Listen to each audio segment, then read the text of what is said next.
ارشد شریف شہید کیوں ہے؟ اس کو پتا تھا کہ اس کی جان خطرے میں، اس کو پتا تھا، اس کو بار بار وارننگز آ رہی تھی، میں نے اس کو بتایا، اس کے باوجود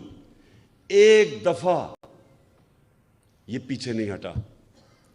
رائے حق سے پیچھے نہیں ہٹا، ڈرا نہیں۔ اور آخر میں یہ جو اس کو ٹارگٹ کلنگ کی گئی ہے، یہ جو مرضی لوگ کہیں، مجھے پتا ہے کہ یہ ٹارگٹ کلنگ کی گئی ہے اس کو جو مارا انہوں نے، اس کو شہید کیا، سارے صحافیوں،